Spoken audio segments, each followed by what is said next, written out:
Brazil. Side of the vehicle, side of the vehicle, side of the vehicle, side of the vehicle, side of the vehicle, side of the vehicle, side of the vehicle, and boom. We've already talked about this one. Very high impact, no gear, hit the median, can crush some bones.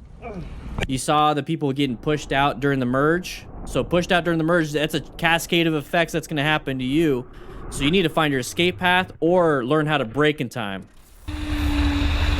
Same thing here. We've already discussed this one. Too fast in the corner. This was actually sent in to me. That was a sharp right turn. He's going to make it, but his buddy's not. So there's that crash. Not good. Now get yourself out of the way. So around a corner, one of the next hazards is anybody else coming around that corner. So watch what happens here.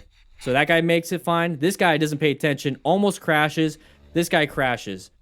Why do you think all those other people did that?